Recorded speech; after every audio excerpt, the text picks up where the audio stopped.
بسم اللہ الرحمن الرحیم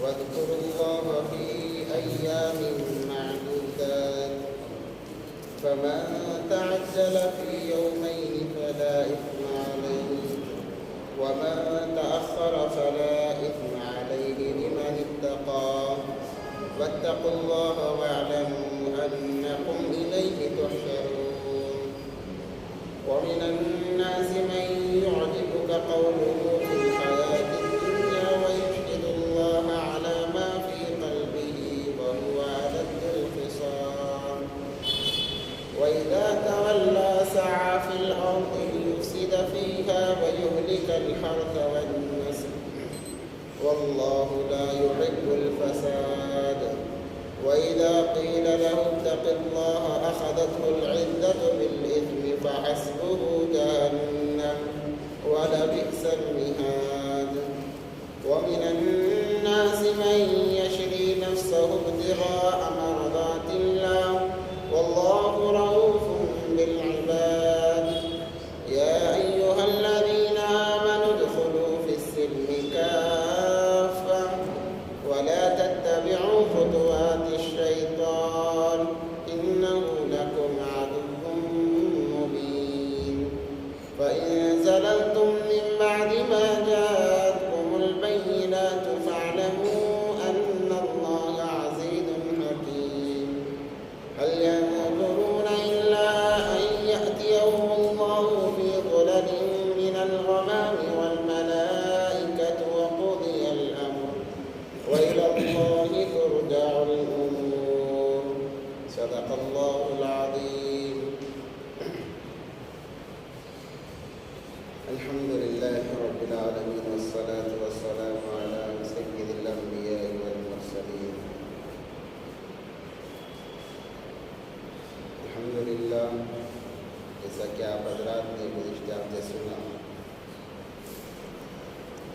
اللہ تبارک و تعالیٰ کے چند بندے ایسے ہیں جو یہ کہتے ہیں کہ یا اللہ جو کچھ ہمیں دینا ہے دنیا ہی میں دے دے، ہم آخرت میں تجھ سے نہیں مانیں گے، تو اللہ تبارک و تعالیٰ انہیں دنیا ہی میں دے دیتے ہیں اور آخرت میں ان کا کوئی حصہ نہیں ہوتا، کیونکہ انہوں نے خاص کر لیا ہے دنیا کی زندگی کو۔ وہ چاہتے ہیں کہ جو کچھ ہمیں ملنا ہو دنیا ہی میں ملے،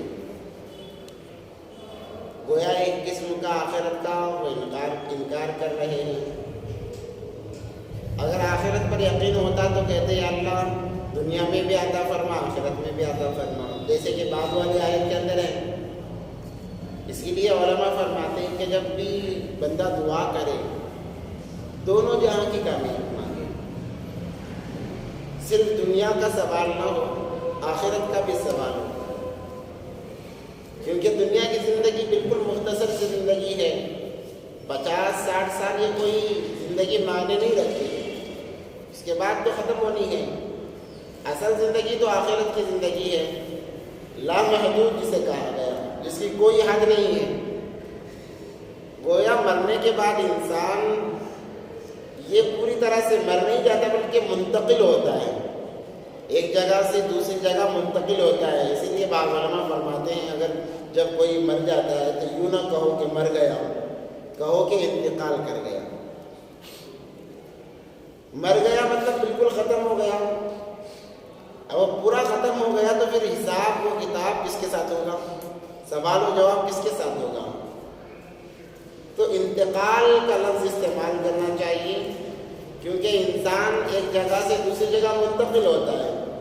زمین پر تھا، زندگی ختم ہو گئی، اب زمین کے نیچے چلا گیا، دنیا کی زندگی سے آخرت کی زندگی کی طرف منتقل ہو گیا ہے۔ کیوں؟ اس لیے کہ وہاں پر ایک مستقل زندگی ہے۔ اگر آخرت میں قبر میں کوئی زندگی نہ ہوتی تو کہا جا سکتا تھا کہ مر گیا، اب ختم ہو گیا، اب کوئی معاملہ نہیں ہے۔ ویسا معاملہ تو نہیں ہے، جیسے ہی قبر میں ڈال دیا گیا وہاں کی زندگی شروع، اور یہ زندگی کی انتہا ہے، وہاں کی زندگی کی کوئی انتہا نہیں۔ وہ ہمیشہ ہمیشہ انسان رہے گا یا تو جہنم میں یا تو جنت کے اندر. نہ اسے موت آئے گی، نہ کسی قسم کی کوئی چیز اسے لاحق ہوگی، بلکہ جس حالت میں رہے گا اسی حالت میں اس کی زندگی رہے گی. اچھے اعمال رہے تو جنت والی زندگی ہمیشہ ہے. اسی لیے کہا جاتا ہے کہ جنت کے اندر سب کچھ ہے، موت نہیں ہے. جنت کے اندر سب کچھ ہے، موت نہیں ہے. اگر وہاں پر بھی موت ہوتی تو وہ جنت نہ ہوتی، کیونکہ موت انسان کی زندگی میں غم لاتی ہے. انسان جب انسان سے جدا ہوتا ہے تو انسان غمگین ہو جاتا ہے. موت انسان کی زندگی میں موت کی وجہ سے غم آتا ہے. اگر جنت کے اندر بھی موت ہوئی تو وہ جنت کس کام کی؟ اسی لیے اس کو جنت کہا گیا کہ وہاں کوئی غم کا نام و نشان نہیں. تو بعض انسان ایسے ہیں جو کہتے ہیں کہ یا اللہ جو کچھ دینا ہے دنیا میں ہی دے دے، ہمیں دنیا میں چاہیے. بہت بری بات ہے. اس لیے جب بھی مانگے اللہ تو بہت وسیع دینے والے ہیں، بہت زیادہ دینے والے ہیں. جب بھی مانگے دنیا کا جہاں پر سوال ہوتا ہے وہاں آخرت کو بھی مانگے. دنیا کی راحت مانگنی ہے وہاں آخرت کی بھی راحت مانگے. دنیا کی زندگی میں چاہے انسان راحت سے رہے، پریشانی میں رہے، ختم ہو جائے گی، مگر آخرت کا ویسا نہیں ہے. راحت ملی تو ہمیشہ راحت، پریشانی ملی تو ہمیشہ پریشانی ہے. اسی لیے اللہ تبارک و تعالیٰ نے کہا وَمِنْهُمْ مَن يَقُولُ رَبَّنَا آتِنَا فِي الدُّنْيَا حَسَنَةً وَفِي الْآخِرَةِ حَسَنَةً. کہ انہی میں سے بعض لوگ ایسے ہیں جو کہتے ہیں اللہ ہمیں عطا فرما دنیا میں خیر، اچھا ہی عطا فرما، بس دنیا ہی میں نہیں بلکہ آخرت میں بھی اچھا ہی عطا فرما، اور ہمیں عذاب سے بچا لے. جیسے میں نے گزشتہ ہفتے کہا تھا یہ دعا بہت جامع دعا ہے. انسان دونوں جہاں کی اگر کامیابی چاہتا ہے کہ وہ دنیا کے اندر بھی راحت کی زندگی گزارنا چاہتا ہے، چین و سکون کی زندگی گزارنا چاہتا ہے، آخرت کے اندر بھی جنت کی نعمتیں حاصل کرنا چاہتا ہے، تو چاہیے کہ اس دعا کا اہتمام کریں.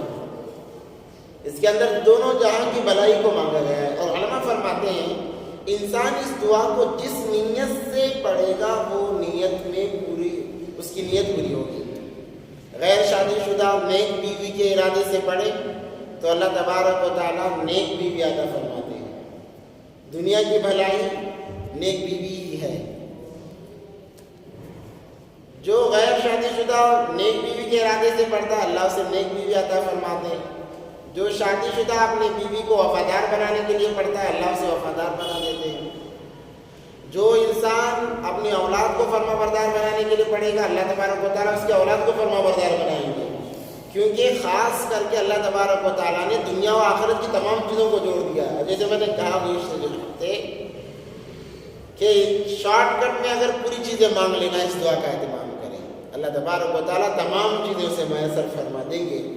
اس لیے چاہیے مسلمانوں کو اس دعا کا اہتمام کرے. اسی لیے فرض نمازوں کے بعد جو دعائیں ثابت ہیں احادیث سے، ان دعاؤں کے اندر سب سے مقدم یہی دعا ہے کہ ربنا آتنا فی الدنیا حسنہ وفی الآخرۃ حسنہ وقنا عذاب النار، تاکہ انسان کو اس دعا کے ذریعے سے دونوں جہاں کی کامیابی مل جائے. اور اس کے بعد میں فرمایا کہ یہ جو مانگنے والے ہیں، اس دعا کا اہتمام کرنے والے، دنیا و آخرت کی بھلائی مانگنے والے ہیں، یہی لوگ نصیب والے لوگ ہیں. ان کو ان کا بدلہ ملے گا جو کچھ انہوں نے کمایا ہے. اور اللہ تبارک و تعالیٰ جلد حساب لینے والے ہیں. جو دنیا مانگتے ہیں وہ یہ سوچتے ہیں کہ مرنے کے بعد کچھ نہیں ہوگا، اس لیے اللہ فرمائے کہ واللہ سریع الحساب، ان قریب اللہ تبارک و تعالیٰ حساب کے لیے کھڑا کریں گے. اس وقت میں ان لوگوں کو پتہ چلے گا. اور پھر یہاں سے جہاں پر ہم نے چھوڑا تھا اس کے بعد سے پھر حج کے متعلق احکامات بیان کیے جا رہے ہیں، کیونکہ حج ہی کا چل رہا ہے. وَاذْكُرُوا اللَّهَ فِي أَيَّامٍ مَّعْدُودَاتٍ، اور یاد کرو اللہ تبارک و تعالیٰ کو چند دنوں، یعنی انسان جو حج کو جاتے ہیں یوم النحر کے بعد میں انہیں مینا جانا ہوتا ہے. مینا کے اندر قیام رہتا ہے. مینا کے اندر قیام کرتے ہوئے وہاں پر کنکریاں پھینکنا ہوتا ہے بڑے شیطان کو، پھر چھوٹے کنکریاں مارنا ہوتا ہے، ساتھ ساتھ کنکریاں پھینکنی ہوتی ہیں۔ تو جو لوگ مینا میں قیام کرتے ہیں، بعض لوگ جلدی چلے جاتے ہیں، 2 دن میں چلے جاتے ہیں، اور بعض لوگ 3 دن کر کے چلے جاتے ہیں۔ تو لوگوں کے دل میں ایک شک و شبہ تھا کہ جو لوگ 2 دن میں چلے گئے ان لوگوں نے گناہ کیا ہے، یا چند لوگوں کے ذہنوں میں یہ تھا جنہوں نے تاخیر کی ہے ان لوگوں نے گناہ کیا ہے۔ تو اس کی وضاحت اللہ تبارک و تعالیٰ فرما رہے ہیں جو لوگ جلدی چلے گئے ان پر بھی کوئی گناہ نہیں تھی، یعنی 2 دن قیام کیا مینا کے اندر پھر چلے گئے، کوئی گناہ نہیں، اور جو لوگ تیسرے دن چلے گئے ان پر بھی کوئی گناہ نہیں ہے۔ وَاذْكُرُوا اللَّهَ، یاد کرو اللہ تبارک و تعالیٰ کو فی ایام معدودات، چند دنوں میں، فَمَن تَعَجَّلَ فِی یَوْمَیْنِ فَلَا إِثْمَ عَلَیہ، بس جس نے جلدی کی 2 دن میں اس پر کوئی گناہ نہیں ہے۔ وَمَن تَأَخَّرَ فَلَا إِثْمَ عَلَیہ لِمَنِ اتَّقَىٰ، اور جس نے تاخیر کی اس پر بھی کوئی گناہ نہیں ہے۔ ہاں اس بات کا لحاظ رکھیں، امام اعظم رحمۃ اللہ علیہ فرماتے ہیں کہ دوسرے دن جب رمی جمرات ہو جائے، انسان رات میں آنا چاہے تو رات میں آ سکتا ہے، اس پر کوئی گناہ نہیں ہے۔ جمہور کا مسلک یہ ہے، جمہور علماء کا مسلک یہ ہے کہ انسان سورج غروب ہونے کے بعد میں، سورج غروب ہونے کے بعد اگر آنا چاہے تو فوراً آ جائے، یا سورج غروب ہونے سے پہلے وہاں سے نکل جائے، رات قیام نہ کرے۔ اگر رات میں قیام کرتا ہے تو تیسرے دن کی رمی جمرات کر کے نکلے، تیسرے دن جو کنکریاں مارنی ہیں اس کنکریوں کو مار کر نکلے، کیونکہ 2 دن اس نے اگر کنکریاں ماری ہیں تو پھر سورج کے غروب ہونے سے پہلے مینا سے چلا جائے، اس پر کوئی گناہ نہیں ہے۔ اگر وہ سورج غروب ہونے کے بعد جانا چاہ رہا ہے تو وہ تیسرا دن شروع ہو جاتا ہے مغرب کے بعد سے، تو تیسرے دن کی کنکریاں مار کر نکلے تو پھر اس کو رات پورا قیام کرنا پڑے گا، تیسرے دن کنکریاں مار کر اسے نکلنا پڑے گا۔ اگر نکلنا ہی ہے تو سورج غروب ہونے سے پہلے نکل جائے، کوئی گناہ نہیں ہے۔ وَاتَّقُوا اللَّهَ، اور اللہ سے ڈرو، وَاعْلَمُوا، اور جان لو، أَنَّكُمْ إِلَيْهِ تُحْشَرُونَ، تم تمام کے تمام اسی کی طرف لوٹائے جاؤ گے، اور اللہ تبارک و تعالیٰ ہر چیز بھی جانتے ہیں، اسی لیے اللہ سے ڈرنے کا حکم کیا گیا کہ ڈرتے رہو، اللہ کو یاد کرتے رہو۔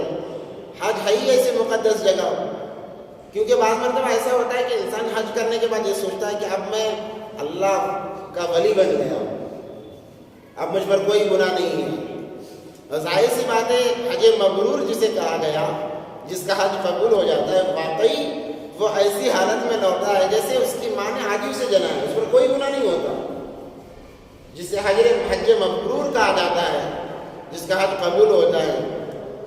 چونکہ ہمیں ہر نیک عمل کے بعد میں بھی ڈرنے کا حکم دیا گیا ہے، اس لیے ہم ڈریں کہ ہو سکتا ہے کچھ کمی زیادتی ہو گئی ہوگی، اس لیے ڈرتے ہوئے اللہ کو یاد کریں۔ وَمِنَ النَّاسِ مَن يُعْجِبُكَ قَوْلُهُ، اور لوگوں میں سے بعض لوگ ایسے ہیں، جن کی بات تمہیں اچھی لگتی ہے دنیا کی زندگی میں، فی الحیات الدنیا، وَيُشْهِدُ اللَّهَ عَلَى مَا فِي قَلْبِهِ، اور وہ اللہ کو گواہ بناتے ہیں جھوٹی باتوں پر، وَهُوَ أَلَدُّ الْخِصَامِ، اور وہ جھگڑالو ہیں، جھگڑا کرنے والے ہیں، وَإِذَا تَوَلَّىٰ سَعَىٰ فِي الْأَرْضِ لِيُفْسِدَ فِيهَا، اور جب وہ پھرتے ہیں زمین میں فساد مچاتے ہیں، وَيُهْلِكَ الْحَرْثَ وَالنَّسْلَ، کھیتیوں کو برباد کرتے ہیں، نسل کو ختم کر دیتے ہیں۔ اخنس بن شریح کے متعلق یہ بات بتائی جاتی ہے۔ اخنس بن شریح بڑا منافق تھا، جب نبی پاک صلی اللہ علیہ وسلم کے پاس آتا تو کہتا آپ سے مجھے بڑی محبت ہے، بڑا لگاؤ ہے، اور اللہ کی قسم کھایا کرتا تھا، جھوٹی قسمیں کھایا کرتا تھا، اور جب وہاں سے نکلتا تو لوگوں میں جا کر فساد مچاتا، فتنہ پھیلاتا۔ اس کے متعلق بیان کیا جا رہا ہے کہ وہ جب تمہارے آپ کے پاس سے لوٹتا ہے، لیفسد فیہا، تو فساد مچاتا ہے، کھیتیوں کو برباد کرتا ہے، نسلوں کو برباد کر دیتا ہے۔ واللہ لا يحب الفساد، اور اللہ تبارک و تعالیٰ فساد کو پسند نہیں کرتے۔ جو لوگ فساد مچانے والے ہیں اللہ بڑے ناراض ہوتے ہیں۔ فساد سے کیا مراد ہے؟ فساد سے فساد میں ہر وہ بات شامل ہو جاتی ہے جس کی وجہ سے آپس میں اختلاف پیدا ہو جائے، جس کی وجہ سے آپس میں اختلاف پیدا ہو جائے، ہر بات وہ فساد میں شامل ہو جاتی ہے۔ اور جو بات سے اختلاف جھگڑا نہیں پیدا ہوتا، اختلاف پیدا نہیں ہوتا، وہ فساد میں شمار نہیں ہے۔ تو فساد کی تشریح کی جا رہی ہے کہ اور اللہ فرما رہے ہیں واللہ لا یحب الفساد، اور اللہ تبارک و تعالیٰ فساد کو پسند نہیں فرماتے۔ وَإِذَا قِيلَ لَهُ اتَّقِ اللَّهَ، اور جب اس سے کہا جاتا ہے اللہ سے ڈرو، جب ان سے کہا جاتا ہے اللہ سے ڈرو، أَخَذَتْهُ الْعِزَّةُ بِالْإِثْمِ، تو غرور کرنے لگتا ہے اپنے گناہ کی وجہ سے۔ فَحَسْبُهُ جَهَنَّمُ، بس کا ٹھکانہ جہنم ہے۔ وَلَبِئْسَ الْمِہَادُ، کیا ہی برا ٹھکانہ ہے۔ غرور اللہ کو بالکل پسند نہیں ہے۔ جو انسان غرور کرتا ہے، مالدار ہے، مال پر غرور کرتا ہے، جیسے قارون نے مال پر غرور کیا، اسے اپنے مال پر اتنا غرور ہو گیا کہ وہ خدا کا منکر بن بیٹھا، خدا کا انکار کرنے لگا۔ جب کچھ نہیں تھا تو کہتا کیا اے موسیٰ اپنے خدا سے کہو کہ اللہ کچھ دے دے۔ جب اللہ نے دے دیا تو مال کا غرور آ گیا، اللہ کو اتنا غصہ آیا، غضب آیا۔ بڑی لمبی کہانی ہے، واقعہ ہے، مختصر عرض کر رہا ہوں۔ تو اللہ نے مال سمیت، اس کے خزانے سمیت، سب سے پہلے تو اللہ نے اسے دھسایا زمین میں۔ جب وہ دھسنے لگا تو کہنے لگا اے موسیٰ میں اتنا مالدار کہ میرے مال پر تمہارے خدا کی بھی نظر نہیں، نعوذ باللہ من ذالک۔ وہ کہنے لگا میرے مال پر تمہارے خدا کی بھی نظریں آ گئی۔ تو اللہ تبارک و تعالیٰ نے اس کے مال اور محل سمیت اسے دھسا دیا کہ جس مال پر تجھے تکبر ہے، گھمنڈ ہے، غرور ہے، اسی کے ساتھ تو زمین میں دھس جا۔ تو غرور انسان کو برباد کر دیتا ہے۔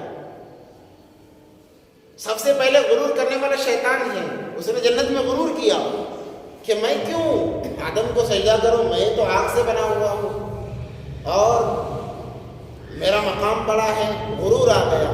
دیکھو مال کا غرور بھی انسان کو برباد کر دیتا ہے، حسن کا غرور بھی انسان کو برباد کر دیتا ہے، یہاں تک کہ علم کا غرور بھی انسان کو برباد کر دیتا ہے، علم کا غرور بھی برباد کر دیتا ہے۔ اس لیے غرور نہ کریں، غرور اللہ کو بالکل پسند نہیں ہے۔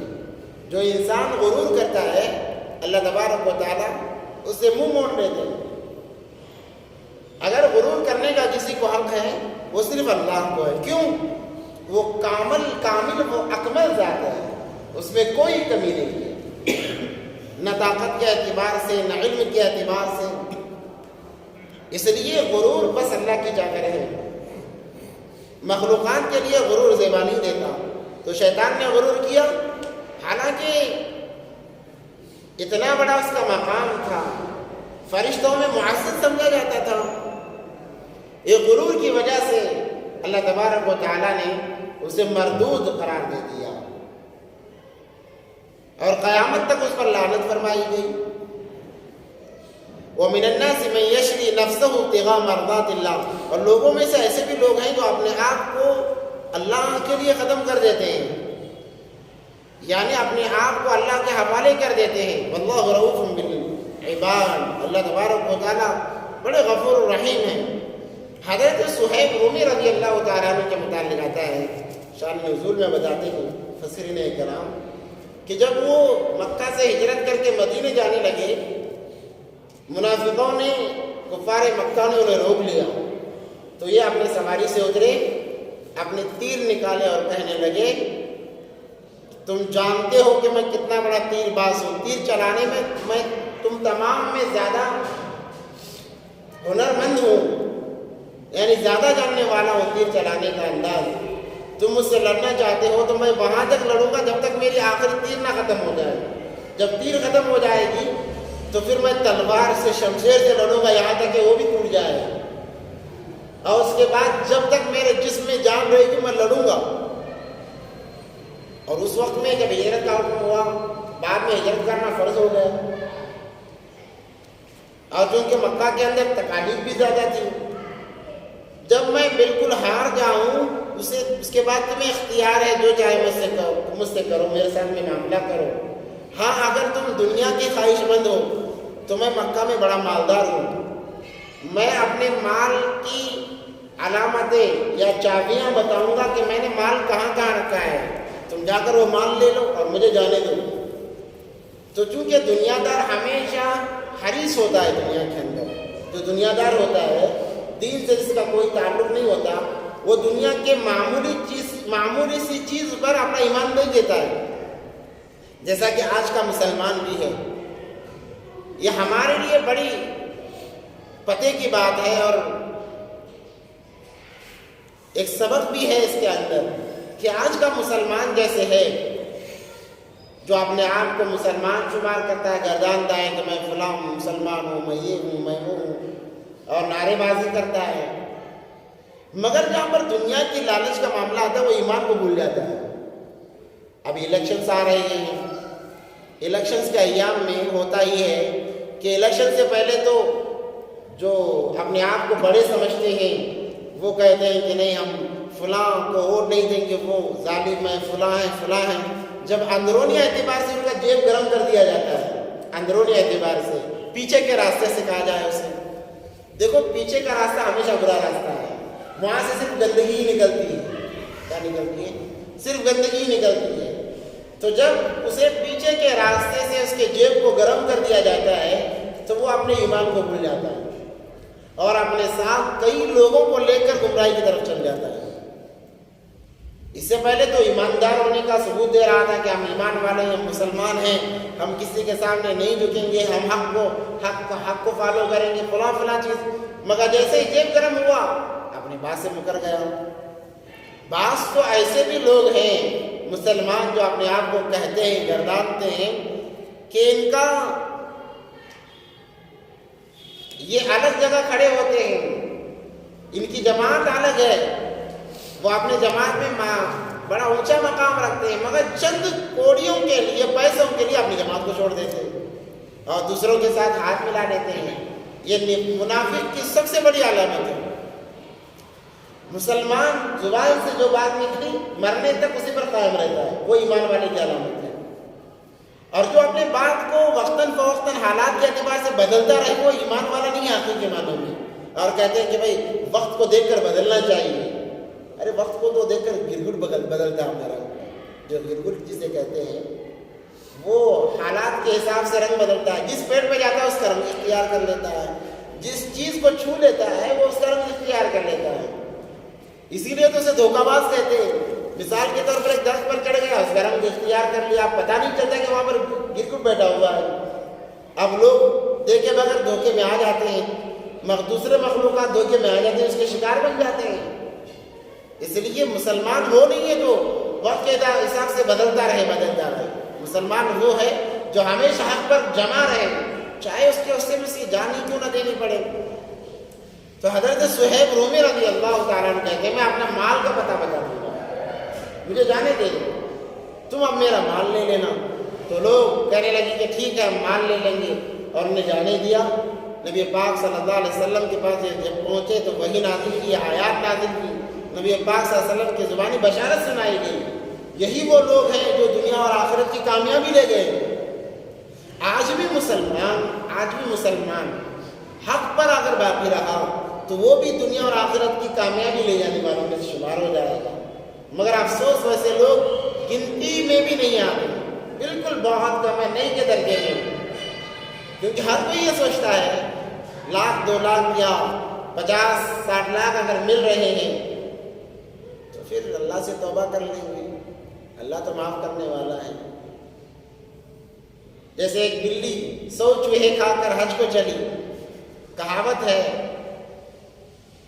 ہاں 100 چوہے اس نے کھا لیے ہیں، حج کو جا رہے، حج میں پہنچنی بھی چاہیے، کیا پتا اس سے پہلے مر جائے. تو انسان کہتا ہے کہ آپ کر لیں گے، بعد میں توبہ کر لیں گے، اللہ تو معاف کرنے والے ہیں، اللہ تو غفور رحیم ہے.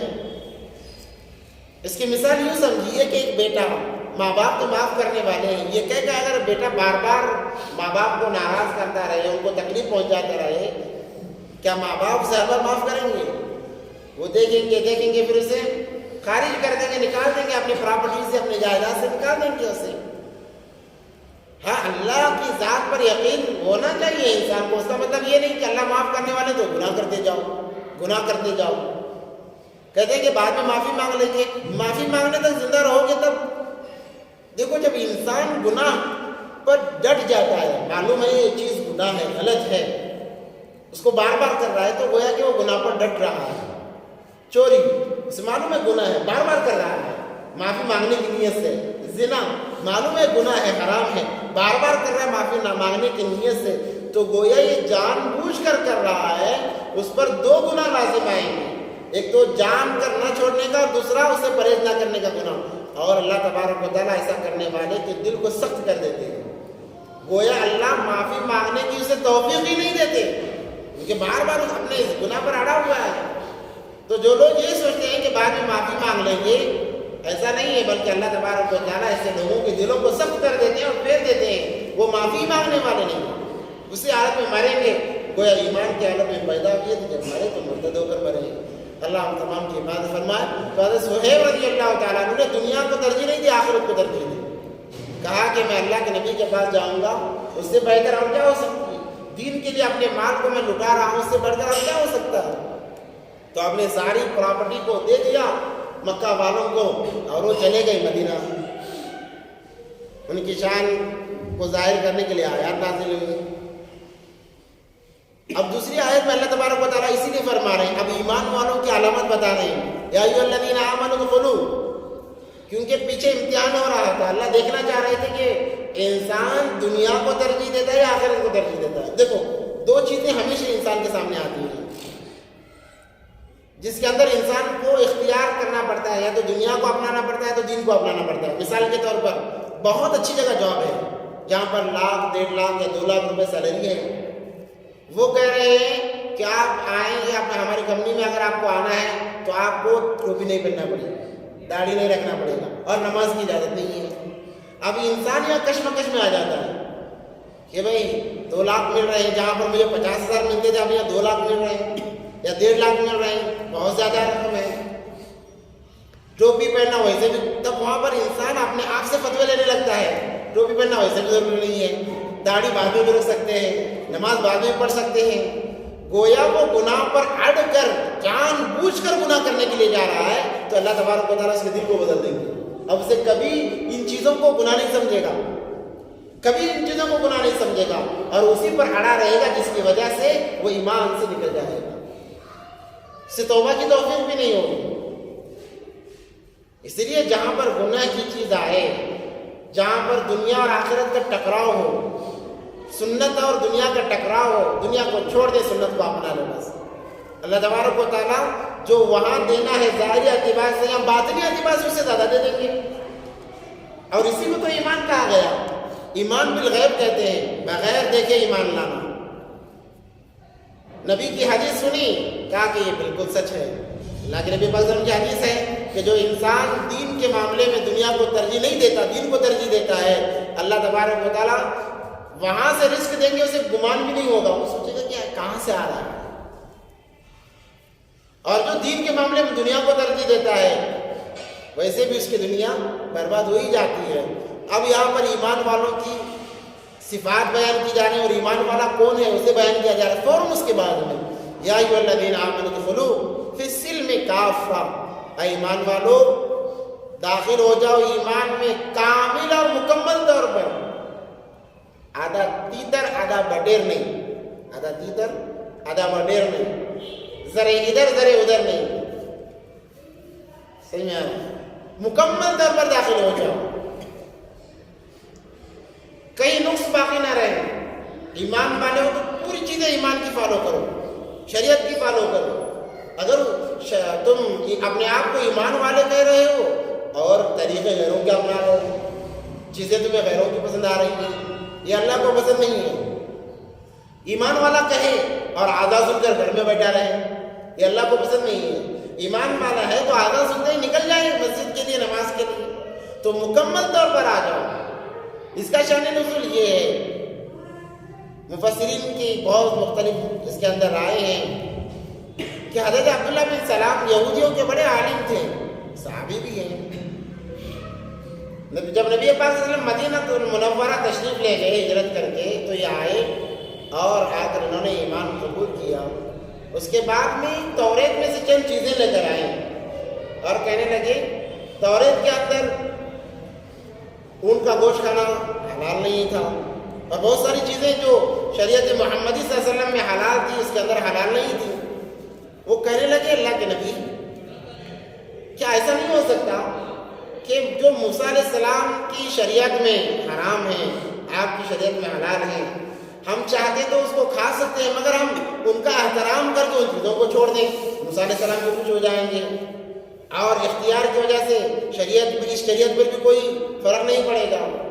تو یہ آیات نازل ہوئی اور کہا گیا کہ جب ایمان میں آ گئے ہو اب پورا کا پورا اس دن کو فالو کرنا پڑے گا۔ اور بعض کہتے ہیں کہ حضرت عمر رضی اللہ تعالیٰ عنہ تورات سے کچھ آیات نکل کر لائے اور نبی پاک صلی اللہ علیہ وسلم کے سامنے پڑھنے لگے کہ اتنی اچھی اس کے اندر باتیں ہیں، نبی پاک صلی اللہ علیہ وسلم کا چہرہ سرخ ہونے لگا غصے کی وجہ سے۔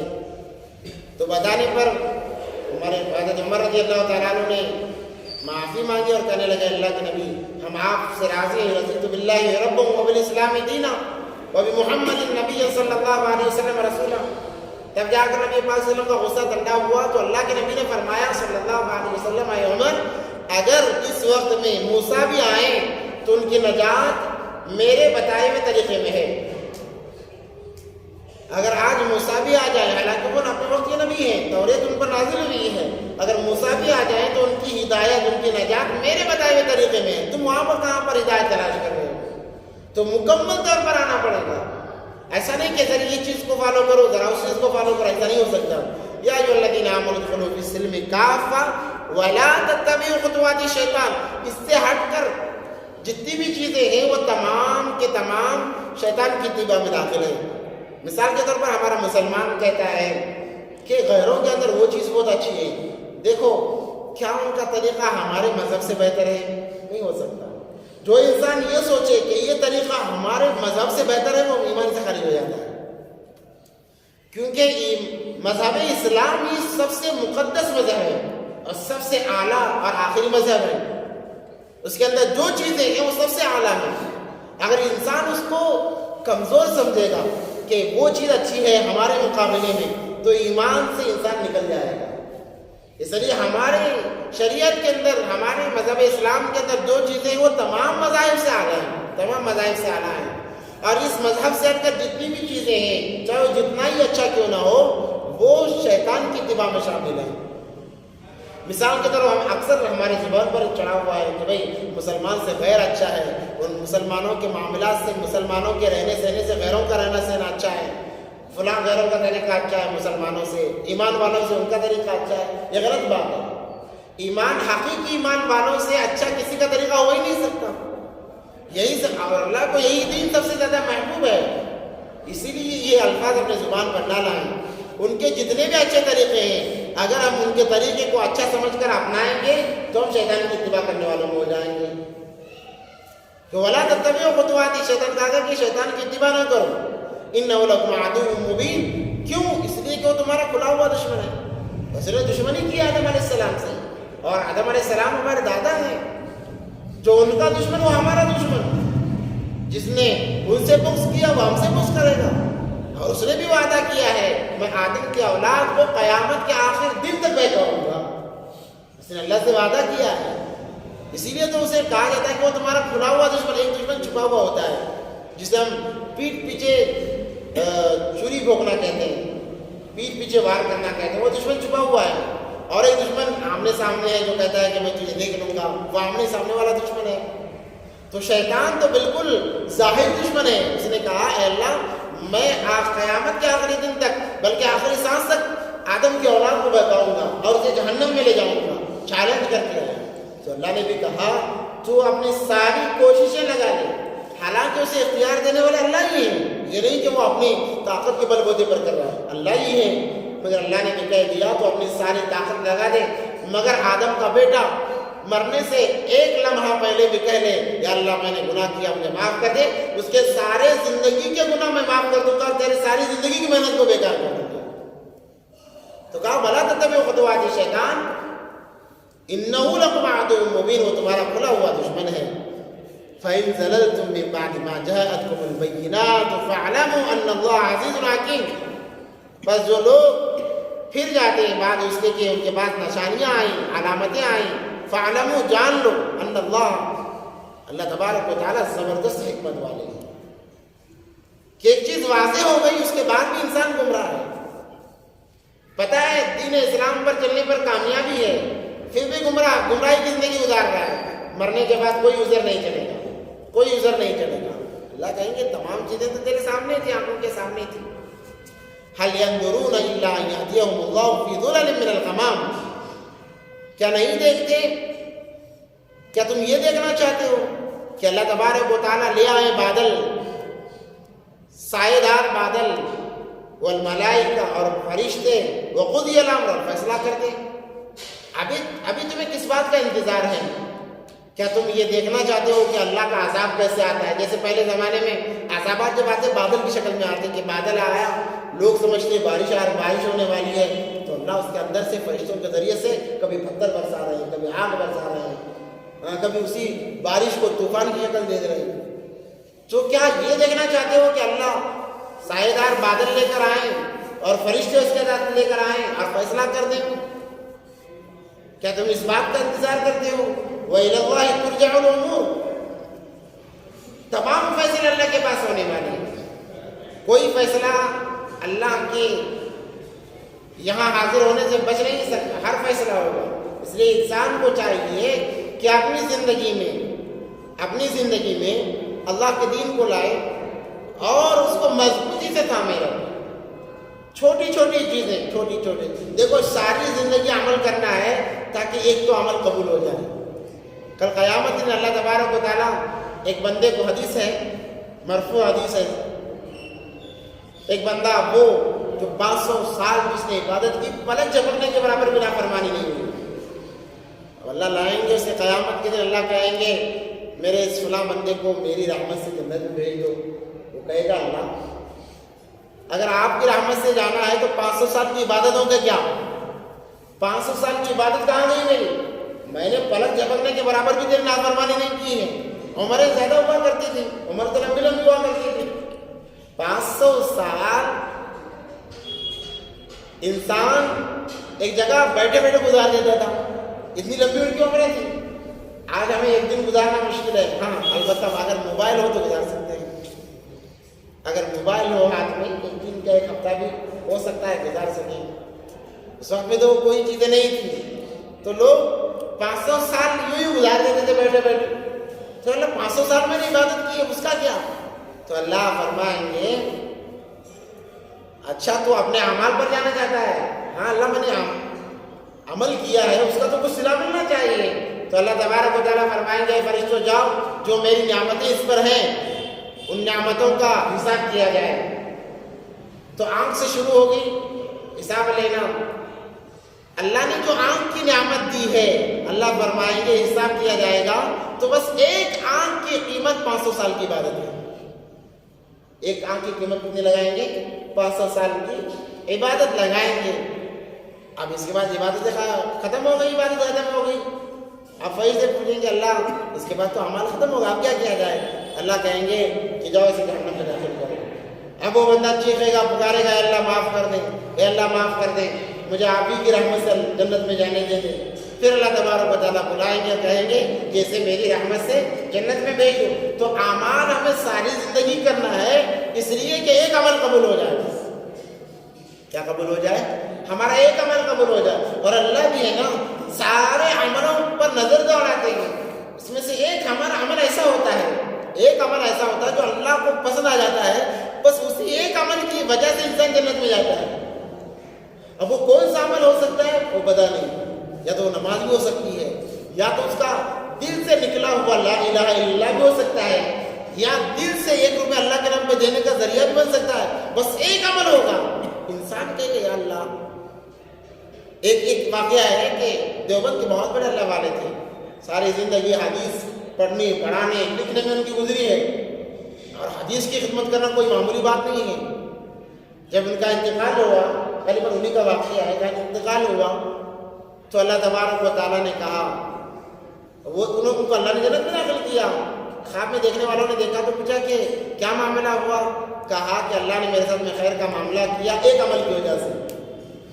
کہا کہ وہ کون سا عمل ہے؟ کہ جب میں حدیث شریف لکھنے بیٹھتا تو شاعر کا زمانہ تھا، شاعر میں ڈبو کر لکھنا ہوتا تھا، تو میں جیسے ہی میں لکھنے کے لیے کیا تو شاعر کا ایک نقطہ، جو نقطہ ہوتا ہے پانی کے قطرے جیسا، وہ قطرہ تھا، میں قریب اسے اٹھانے والا تھا، ایک مکھی آئی اور اس کو چوسنے لگی، تو میں نے اللہ کی مخلوق سمجھ کر اسے پینے دیا۔